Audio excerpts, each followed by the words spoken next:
बिस्मिल्लाहिर्रहमानिर्रहीम। अस्सलामु अलैकुम। इस्लाम फुल की यूट्यूब सीरीज़ कुरान सिरात हिदायत में खुशामदीद। आज हम कुरान मजीद के 21 पारे यानी 21वें पारे में मौजूद अल्लाह ताला के फ़रामीन और अहकामात पर गुफ्तगू करेंगे। तो जिन मौज़ूआत का हमने आज इंतखाब करा है उसमें नमाज के फ़ायदे क्या क्या बयान हुए हैं उस पर गुफ्तगू होगी। ईमान वालों के लिए कुरान में क्या है इस पर बात की जाएगी। इसी तरह अमल करने वालों का अजर जो अल्लाह ने बयान फरमाया है उसको भी जानेंगे। इसी तरह दुनिया और आखिरत की ज़िंदगी के हवाले से अल्लाह के फ़रामीन जानेंगे। फिर आगाज़ हो जाएगा सूरह रूम का। फिर सूरह रूम में हम जानेंगे रूमियों और ईरानियों की जंग के हवाले से अल्लाह ने क्या फ़रमाया। इसी तरह क़यामत के सिफारिशी कौन लोग होंगे और इसी तरह अल्लाह का ज़िक्र किस तरह किया जाए इसके हवाले से अल्लाह ने क्या फ़रमाया। इसी तरह अल्लाह की निशानियाँ, इसी तरह अल्लाह की रज़ा चाहने वालों के लिए बेहतर क्या है। इसी तरह क़यामत आने से पहले क्या करें जो अल्लाह ताला ने इरशाद फरमाया है उस हवाले से। इसी तरह फिर आगाज़ हो जाएगा सूरह लुक़मान का। सूरह लुक़मान का तारुफ़ भी जानेंगे और फिर जानेंगे नादानी में गुमराही फैलाना कैसा, कि कुछ लोग होते हैं वो अपनी हरकतों से गुमराही फैला रहे होते हैं मगर उनका इरादा नहीं होता, नादानी में ऐसी हरकत हो रही होती है। तो उस हवाले से अल्लाह क्या फ़रमाता है। इसी तरह सूरह लुक़मान का एक अहम तरीन मौजू हज़रत लुक़मान की अपने बेटे को नसीहत, उसके हवाले से अल्लाह ने क्या इरशाद फरमाया है। इसी तरह अल्लाह के कलाम में वुसअत के बारे में अल्लाह क्या फ़रमाता है। और फिर जानेंगे बरोज़ क़यामत कौन काम आएगा। फिर सूरह सजदा का आगाज़ हो जाएगा। सूरह सजदा में जानेंगे इंसान कितना शुक्रगुजार है। फिर सूरह अहज़ाब का आगाज़ हो जाएगा। सूरह अहज़ाब में मुँह बोले रिश्तों के हवाले से अल्लाह ताला ने क्या इरशाद फरमाया है इस पर भी बात होगी। और जानेंगे हुज़ूर अकरम सल्लल्लाहु अलैहि वसल्लम मुसलमानों की जानों के मालिक हैं, इस हवाले से अल्लाह क्या फ़रमाता है। और हुज़ूर की अज़वाज मुतहरात का तारुफ़ अल्लाह ने किस तरफ फरमाया है। फिर मुनाफिकीन का फ़रार होना, इस हवाले से अल्लाह का क्या इरशाद है। और हुज़ूर अकरम सल्लल्लाहु अलैहि वसल्लम की ज़िंदगी के हवाले से अल्लाह ने क्या फरमाया। इसी तरह अल्लाह ताला ने नबी करीम सल्लल्लाहु अलैहि वसल्लम की बीवियों को इख्तियार अता फरमाया, उस इख्तियार के बारे में भी जानेंगे। और मनसब वालों के लिए जुर्म की सज़ा कैसी होगी। तो इन अजीम मौज़ूआत और इल्म के बेहतरीन ख़ज़ाने को जान लेते हैं हम आज की इस वीडियो में।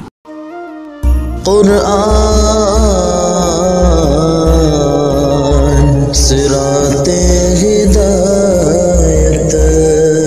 21वें पारे की पहली ही आयत यानी सूरह अनकबूत की आयत नंबर 45 में अल्लाह ताला ने नमाज के फ़ायदे इरशाद फरमाए हैं। चुनांचे अल्लाह ताला फरमाता है इन्नस्सलाता तन्हा अनिल फ़हशाई वल मुनकर, यानी बेशक नमाज बेहयाई और बुरी बातों से रोकती है।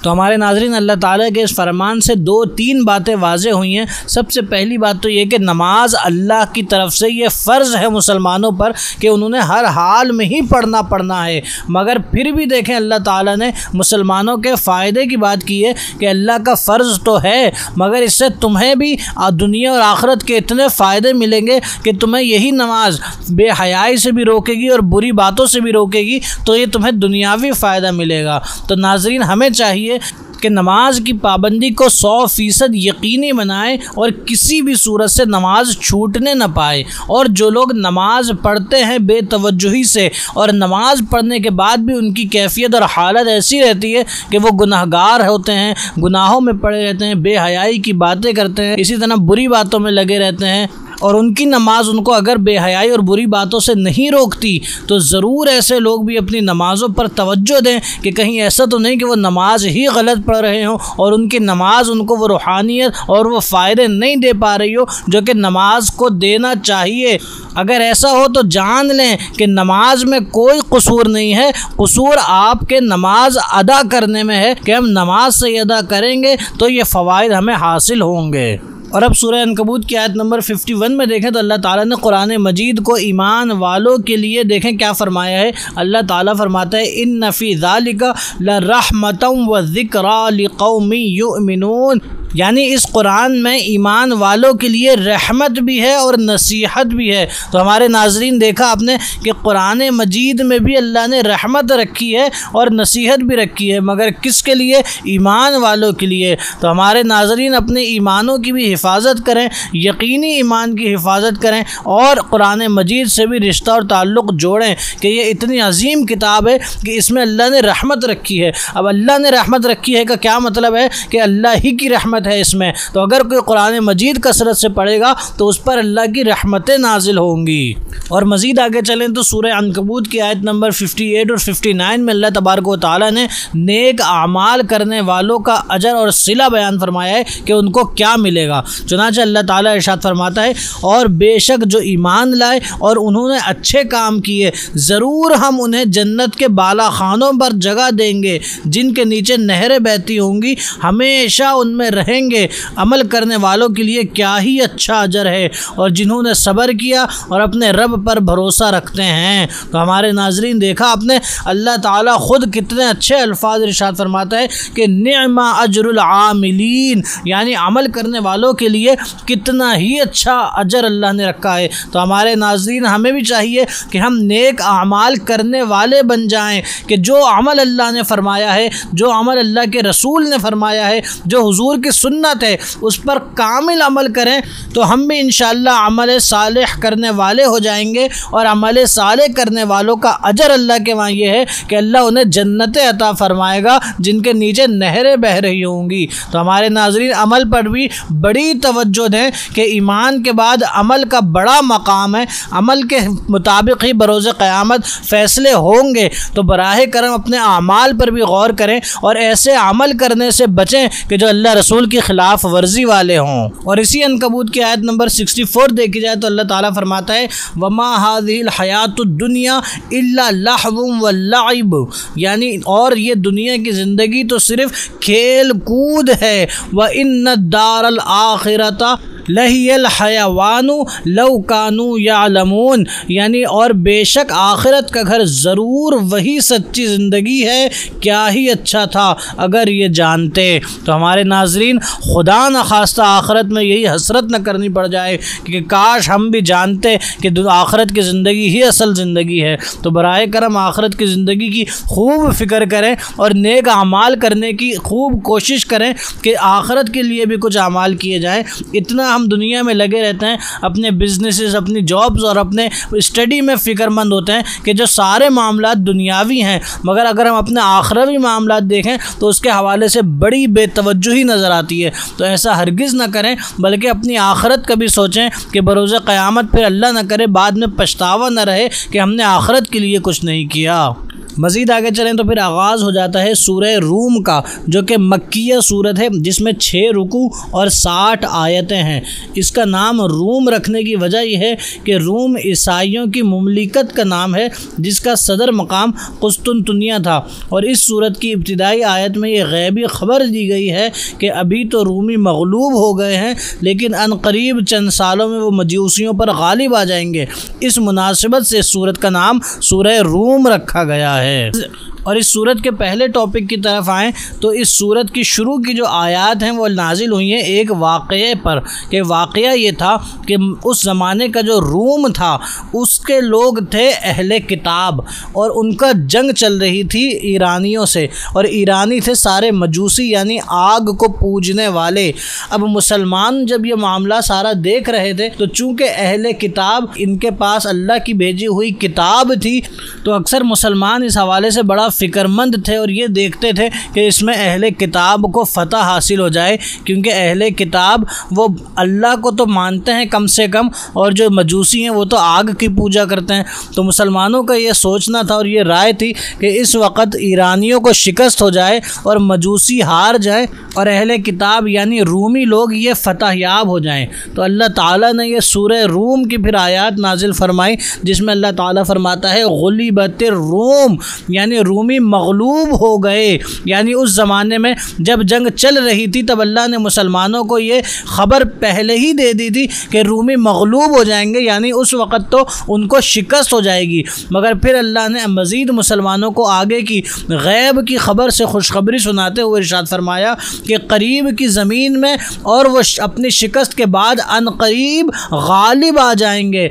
चंद सालों में पहले और बाद हुक्म अल्लाह ही का है और उस दिन ईमान वाले खुश होंगे अल्लाह की मदद से। वो जिसकी चाहे मदद करता है और वही गालिब मेहरबान है। तो हमारे नाज़रीन, अल्लाह ने पहले ही ख़बर दे दी थी कि कुछ अरसे बाद वो दोबारा गालिब आ जाएंगे और जिससे अहले ईमान खुश हो जाएंगे। तो फिर बिल्कुल इसी तरह हुआ कि कुछ अरसे बाद फिर रूमियों ने दोबारा मजूसियों के साथ जंग की और इस दौरान रूमियों को फतह हासिल हुई और रूमी कामयाब हो गए और उन पर गालिब आ गए।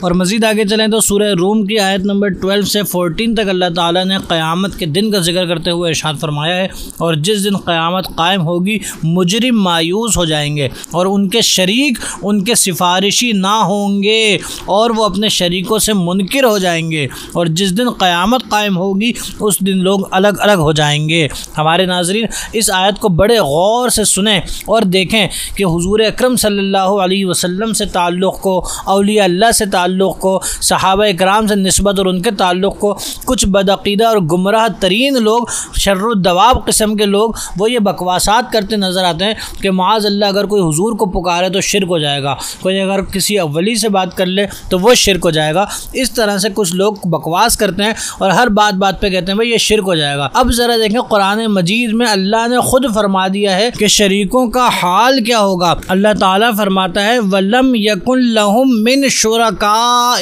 शुफ़ाऊ, यानी क़यामत के दिन उनके शरीक, उनके सिफारिशी यानी शिफाअत करने वाले नहीं होंगे। तो हमारे नाजरीन, पता चला कि शिरक जो अल्लाह बयान करता है वो शिरक है कि जो खुदा के सिवा किसी और को पुकारे, किसी और की इबादत करे।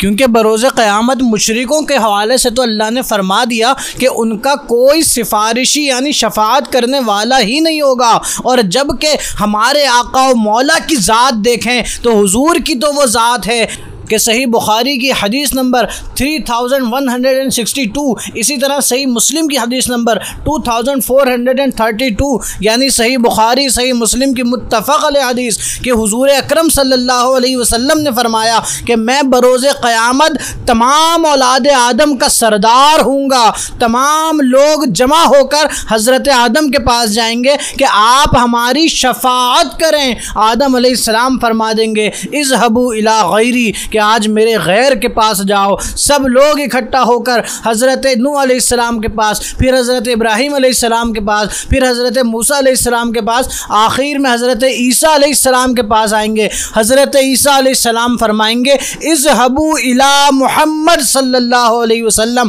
फिर उस वक़्त तमाम कायनात का हर फ़र्द शफ़ाअत के लिए हुजूर के दर पर आएगा और हुजूर फरमाएंगे, अना लहा, कि हाँ आज के दिन के लिए मेरी ही शफाअत है और मैं ही आज तमाम कायनात के लोगों की शफाअत करूंगा। तो सोचें हमारे नाजरीन, हुजूर की तो वो ज़ात है कि जो क़यामत के दिन तमाम इंसानों की, तमाम कायनात की शफाअत करेंगे।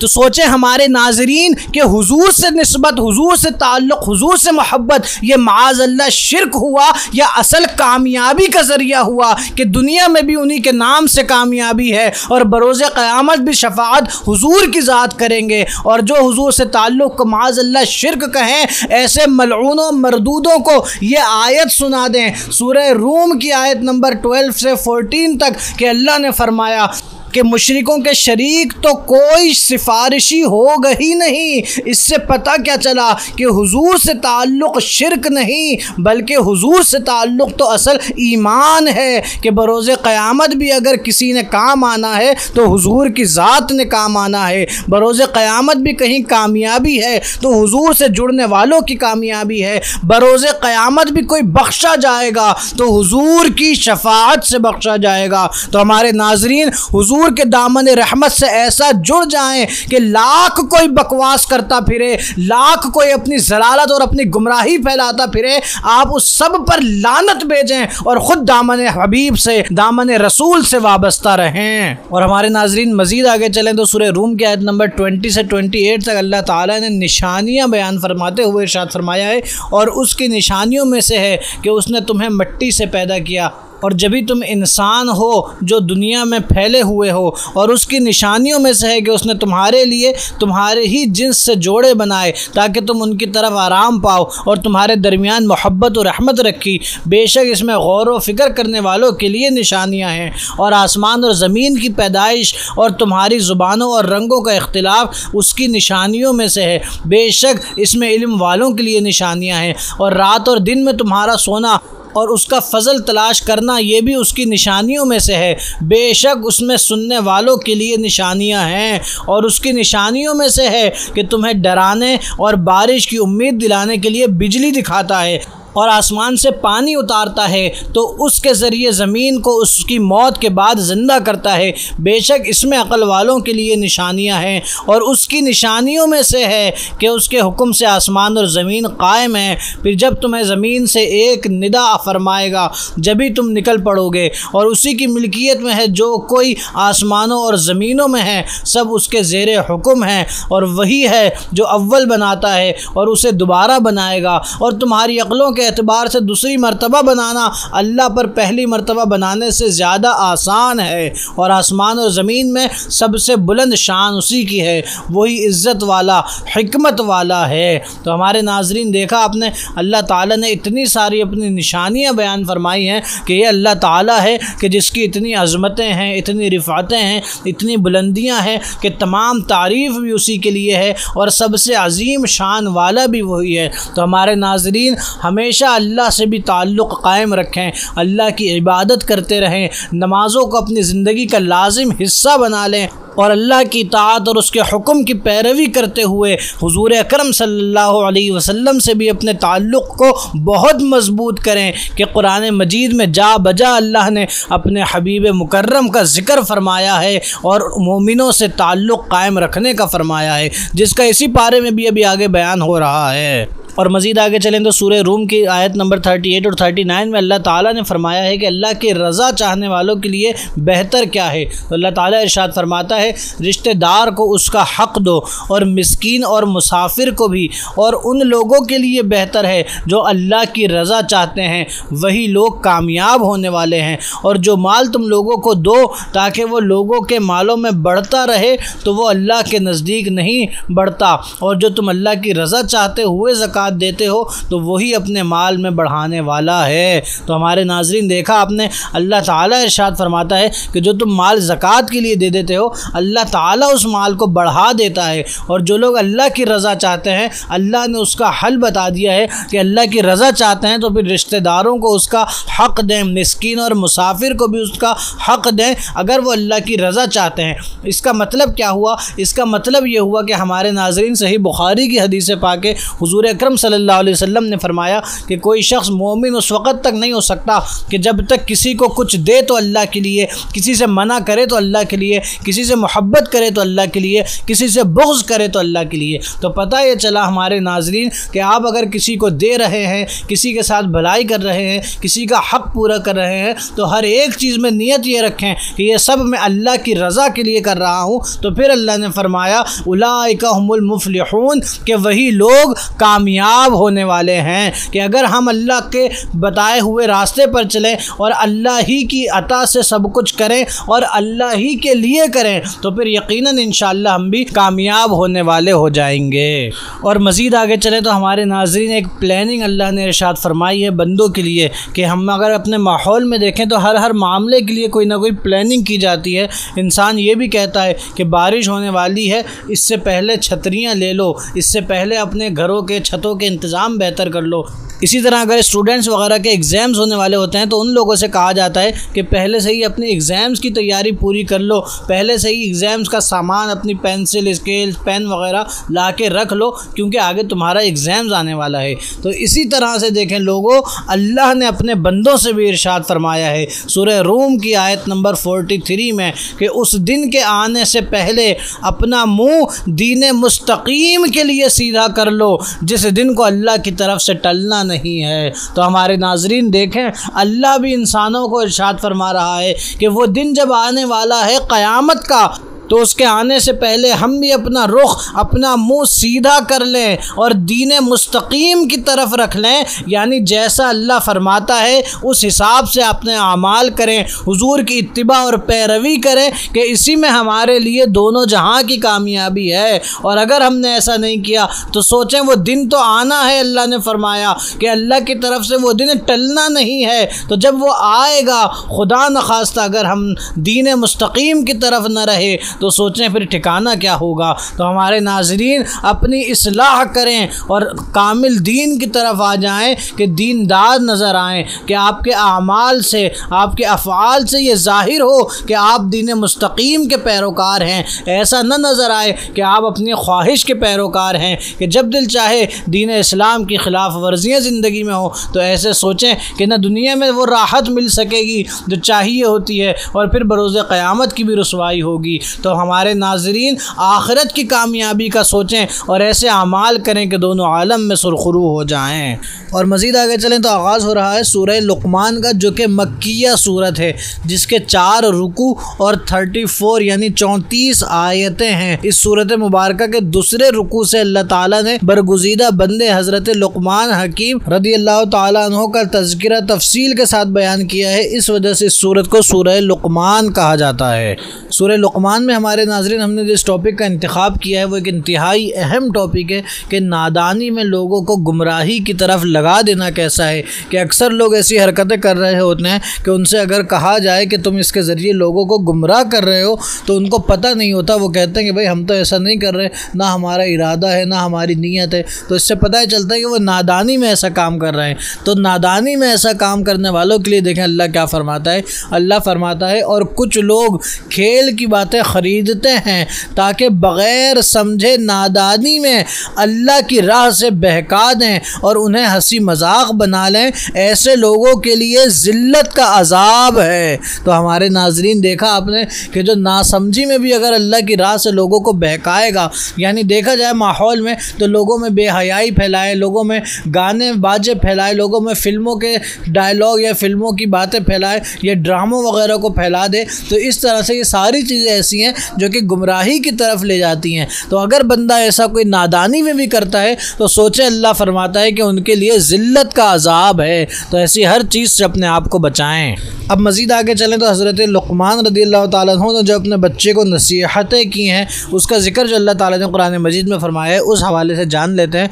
अल्लाह ताला सूरह लुक़मान की आयत नंबर 13 से ही फ़रमाता है, और याद करो जब लुक़मान ने अपने बेटे को नसीहत करते हुए फ़रमाया, ए मेरे बेटे किसी को अल्लाह का शरीक न करना, बेशक शिर्क यकीनन बहुत बड़ा जुल्म है। और ए मेरे बेटे बुराई अगर राई के दाने के बराबर भी हो, फिर वो पत्थर की चट्टान में हो या आसमान में या ज़मीन में, अल्लाह उसे ले आएगा। बेशक अल्लाह हर बारीकी का जायज़ा लेने वाला ख़बरदार है। ए मेरे बेटे नमाज कायम रख और अच्छी बात का हुक्म दे और बुराई से मना कर, और जो तुझे मुसीबत आए उस पर सब्र कर। बेशक ये हिम्मत वालों के कामों में से है। और लोगों से बात करते वक्त अपना रुखसार टेढ़ा न कर और ज़मीन में अकड़ते हुए न चल। बेशक अल्लाह हर अकड़ने वाले, तकब्बुर करने वाले को नापसंद करता है। तो हमारे नाजरीन देखा आपने कि ये वो नसीहतें हैं जो हज़रत लुक़मान रज़ियल्लाहु ताला अन्हु ने अपने बेटे से की। अब इसमें गौर तलब बात यह है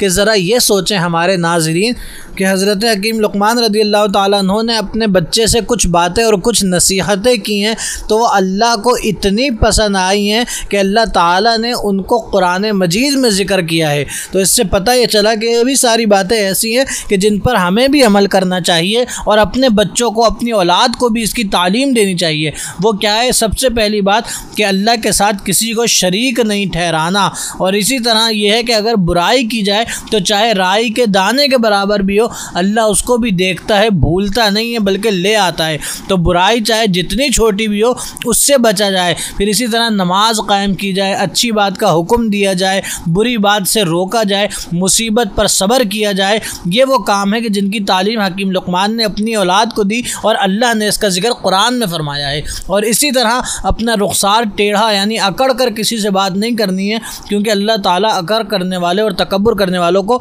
पसंद नहीं करता। तो हमारे नाज़रीन खुद भी इस पर अमल करें और अपनी औलादों को भी इसकी तालीम दें। मज़ीद आगे चलें तो सूरह लुक़मान की आयत नंबर 33 में देखें, अल्लाह ताला ने फरमाया कि क़यामत के दिन कौन याद आएगा। इस हवाले से जाने हमारे नाज़रीन, अल्लाह फरमाता है, ए लोगो अपने रब से डरो और उस दिन का खौफ करो जिसमें कोई बाप अपनी औलाद के काम नहीं आएगा और ना ही कोई बच्चा अपने बाप को कुछ नफ़ा देने वाला होगा। बेशक अल्लाह का वादा सच्चा है, तो दुनिया की ज़िंदगी हरगिज़ तुम्हें धोखा न दे और हरगिज़ बड़ा धोखा देने वाला तुम्हें अल्लाह के इल्म पर धोखे में न डाले। तो हमारे नाज़रीन देखा आपने, अल्लाह ताला फरमाता है कि क़यामत के दिन न बेटा काम आएगा, न बाप काम आएगा, न और कोई नफ़ा दे सकेगा। फिर काम कौन आएगा? तो अभी हमारे नाज़रीन चंद मिनट पहले बयान किया गया कि तमाम मखलूक़ आलम को और पूरी कायनात को अगर कोई काम आएगा बरोज़े क़यामत भी, तो वो अल्लाह के प्यारे हमारे आका मौला मुहम्मदुर रसूलुल्लाह सल्लल्लाहु अलैहि वसल्लम होंगे, जो पूरी कायनात की शफाअत करेंगे और बरोज़े क़यामत हर एक के काम आएंगे। मज़ीद आगे चलें तो हमारे नाज़रीन आगाज़ हो जाता है सूरह सजदा का, जो कि मक्किया सूरत है। इस सूरत के 3 रुकू और 30 आयत हैं। सजदा नाम रखने की वजह यह है कि इस सूरत की आयत नंबर 15 में मुसलमानों का वस्फ़ बयान किया हुआ है, जो कुरान पाक की आयत सुनकर अल्लाह की तस्बीह करते हुए उसकी बारगाह में सजदा रेज़ हो जाते हैं। इस वजह से इस सूरत का नाम सूरह सजदा रखा गया है। तो हमारे नाज़रीन इस सूरह सजदा की आयत नंबर 7 से 9 तक अल्लाह तबारक व तआला ने इंसान के शुक्रगुजार होने के हवाले से इरशाद फरमाया है कि वो जिसने जो चीज़ बनाई खूब बनाई और इंसान की पैदाइश की इब्तिदा मट्टी से फरमाई, फिर उसकी नस्ल एक बेकदर पानी के खुलासे से बनाई, फिर उसे ठीक बनाया और उसमें अपनी तरफ से रूह फूंकी और तुम्हारे कान, आँखें और दिल बनाए, मगर तुम बहुत थोड़ा शुक्र अदा करते हो। तो हमारे नाज़रीन अल्लाह ने ये बंदों से शिकवा किया है कि सब कुछ बंदों को अल्लाह ने दिया, फिर भी अल्लाह का बंदे शुक्र बहुत थोड़ा करते हैं। तो हमें चाहिए कि अल्लाह का खूब शुक्र अदा करें ताकि अल्लाह करीम हम पर अपनी नेमतों की मज़ीद फरावानी फरमाए। मज़ीद आगे चलें तो हमारे नाज़रीन आगाज़ हो जाता है सूरह अहज़ाब का, जो कि मदनिया सूरत है, यानी मदीना मुनव्वरा में नाजिल हुई।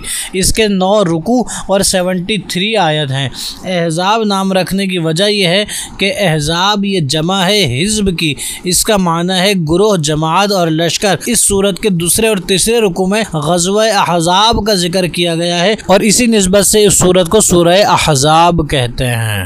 सूरह अहज़ाब की आयत नंबर 4 और 5 में अल्लाह तबारक व तआला ने मुँह बोले रिश्तों के हवाले से इरशाद फरमाया, अल्लाह ने किसी आदमी के अंदर 2 दिल न बनाए और उसने तुम्हारी उन बीवियों को तुम्हारी हकीकी माएँ नहीं बनाया जिन्हें तुम माँ जैसी कह दो, और न उसने तुम्हारे मुँह बोले बेटों को तुम्हारा हकीकी बेटा बनाया। ये तुम्हारे अपने मुँह का कहना है और अल्लाह हक़ फरमाता है और वही राह दिखाता है। उन्हें उनके हकीकी बाप ही का कहकर पुकारो, ये अल्लाह के नज़दीक ज़्यादा इंसाफ की बात है। फिर अगर तुम्हें उनके बाप का इल्म ना हो तो दीन में तुम्हारे भाई हैं और तुम्हारे दोस्त हैं, और तुम पर इसमें कुछ गुनाह नहीं जो लाइल्मी में गलती हुई, लेकिन इसमें गुनाह है जिसका तुम्हारे दिलों ने इरादा किया, और अल्लाह बख्शने वाला मेहरबान है। तो हमारे नाज़रीन देखा आपने, अल्लाह तबारक व तआला ने इन आयात में मुँह बोले रिश्तों के हवाले से इरशाद फरमाया है कि उनका हकीकतन तुमसे रिश्ता नहीं है, बल्कि हकीकतन तो वही सारे मामलात होंगे जो कि गैरों के होते हैं, यानी उनके बाप भी कोई और हैं, उन्हीं की तरफ मंसूब होंगे। अलबत्ता वो तुम्हारे मुसलमान भाई ज़रूर हैं, तो उनसे उसी तरह का मामला रखा जाएगा, ना महारिम वाला। और मज़ीद आगे चले तो इसी सूरह अहज़ाब की आयत नंबर 6 में अल्लाह तबारक व तआला ने कई मौज़ूआत का जिक्र फरमाया है, जिसमें से उसके पहले जुज़ को देखा जाए तो अल्लाह तबारक व तआला फरमाता है, अन नबिय्यु औला बिल मुमिनीना मिन अनफुसिहिम। यानी अल्लाह तबारक व तआला फरमाता है कि ये नबी मुसलमानों पर उनकी जानों से ज़्यादा मालिक हैं। तो हमारे नाज़रीन देखा आपने, अल्लाह ताला ने हुज़ूर अकरम सल्लल्लाहु अलैहि वसल्लम को तमाम मोमिनीन की जानों का मालिक बनाया है। अब अगर कोई इस चीज़ का इनकार कर दे और माज़अल्लाह ये कहे कि भाई हम नहीं मानते, तो फिर देखें अल्लाह ताला ने कुरान मजीद की इसी आयत में कितने प्यार से फरमाया है कि अन्नबी औला बिल मोमिनीन, यानी ये तो ईमान वालों की अलामत है कि नबी उनकी जानों के मालिक हैं, और जो ईमान वाले ही नहीं फिर वो नबी को माज़अल्लाह कुछ नहीं मानते। और हमारे नाज़रीन इसी की एक तफसीर ये भी है कि अल्लाह ताला ने मोमिनों की जानों से ज़्यादा हुजूर को उनका मालिक करार दिया है। इसका मतलब ये है कि मोमिन के अपने हर अमल में हुजूर अकरम सल्लल्लाहु अलैहि वसल्लम की अहमियत उसकी अपनी जान और अपनी ख्वाहिश से ज़्यादा होगी। यानी मोमिन वो होगा जो अपनी हर अमल करेगा तो हुजूर की इताअत और हुजूर की पैरवी के ताबे होकर करेगा। ऐसा नहीं होगा कि वो अपने ख्वाहिशात की पैरवी करता रहे और हुजूर की इताअत और इत्तिबा न करे और फिर वो मोमिन हो जाए। मोमिन वही है कि जो अपनी जान से ज़्यादा, अपनी इत्तिबा से ज़्यादा, अपने नफसानी ख्वाहिशात से ज़्यादा हुजूर की इताअत और हुजूर की इत्तिबा को अहमियत दे कि ज़िंदगी इस तरह गुजारे कि गोया ज़िंदगी जो है उसकी वो हुजूर ही की मिल्कियत में है और वो हुजूर ही के ताबे होकर गुजारे। और मज़ीद इसी आयत में अल्लाह तबारक व तआला ने हुज़ूर अकरम सल्लल्लाहु अलैहि वसल्लम की अज़वाज मुतहहारात के लिए फ़रमाया व अज़वाजुहु उम्महातुहुम, यानी नबी करीम सल्लल्लाहु अलैहि वसल्लम की जितनी भी अज़वाज हैं वो मोमिनों की माएँ हैं। तो हमारे नाज़रीन देखें कि अल्लाह ताला ने कुरान मजीद में हुज़ूर की अज़वाज को मोमिनीन की माएँ करार दिया है। कोई माज़अल्लाह अगर अब उन पर भी एतराज़ करे या उन पर कोई तनकीद करे तो सोचना चाहिए कि एक तो अल्लाह ने उन्हें मोमिनीन की माँ बनाया है, अगर वो अपने आप को मुसलमान या ईमान वाला कहता है तो डूब के मर जाना चाहिए कि माज़अल्लाह के अपनी माँ पर एतराज़ करेगा। और मज़ीद आगे सूरह हज़ाब की आयत नंबर 21 में देखें तो अल्लाह तबारक व तआला इरशाद फरमाता है लक़द कान लकुम फ़ी रसूलिल्लाहि उस्वतुन हसना, यानी बेशक तुम्हारे लिए अल्लाह के रसूल में बेहतरीन नमूना है। तो हमारे नाज़रीन देखा आपने कि अल्लाह ताला ने हुज़ूर अकरम सल्लल्लाहु अलैहि वसल्लम की ज़िंदगी को बेहतरीन नमूना करार दिया है। यानी मोमिन और मुसलमान वही हैं कि जो अपनी ज़िंदगियाँ गुजारें तो हुज़ूर ही की ज़िंदगी की पैरवी में गुजारें और हुज़ूर की ज़िंदगी की इत्तिबा में गुजारें। यानी जो अमल हुजूर ने किए हैं वो फिर तमाम कायनात के लिए सुन्नत है, उसी पर अमल करें तो ये हुजूर की पैरवी होगी। और अल्लाह को जब हुजूर की ज़िंदगी सबसे प्यारी और सबसे बेहतरीन लगती है तो जो हुजूर की सुन्नत और सीरत पर अमल करेगा अल्लाह को वो भी फिर प्यारा और बेहतरीन लगेगा। और मज़ीद आगे चलें तो इसी सूरह हज़ाब के आयत नंबर 28 और 29 में अल्लाह ताला ने हुजूर अकरम सल्लल्लाहु अलैहि वसल्लम के अज़वाज मुतहहारात को इख्तियारात अता फरमाए। कौन सा अख्तियार दिया? तो अल्लाह ताला इरशाद फरमाता है ए नबी अपनी बीवियों से फरमा दें अगर तुम दुनिया की ज़िंदगी और उसकी आसाइश चाहती हो तो आओ ताकि मैं तुम्हें माल दूँ और तुम्हें अच्छी तरह छोड़ दूँ, और अगर तुम अल्लाह और उसके रसूल का साथ और आखिरत का घर चाहती हो तो बेशक अल्लाह ने तुमसे नेकी करने वालियों के लिए बड़ा अजर तैयार कर रखा है। तो हमारे नाज़रीन देखा आपने कि ये आयत है, अल्लाह ताला ने इसमें हुज़ूर अकरम सल्लल्लाहु अलैहि वसल्लम के अज़वाज मुतहहारात को इख्तियार दिया कि चाहें तो वो दुनिया की ज़िंदगी अपना लें और चाहें तो आखिरत की ज़िंदगी और आखिरत का अजर अपना लें। तो हुज़ूर अकरम सल्लल्लाहु अलैहि वसल्लम की तमाम अज़वाज मुतहहारात ने इस आयत के जवाब में हुज़ूर से यही कहा कि ए हबीब मुकर्रम सल्लल्लाहु अलैहि वसल्लम हमें मालो दौलत से गरज नहीं, हमें तो आपकी क़ुर्बत दुनिया और आखिरत में चाहिए। तो हमारे नाज़रीन हमारा ये 21 पारा भी आज मुकम्मल हुआ। इसको आगे ज़्यादा से ज़्यादा शेयर करें ताकि दीगर अहबाब भी इस अज़ीम इल्म के ख़जाने से फ़ायदा उठा सकें। अस्सलामु अलैकुम व रहमतुल्लाह।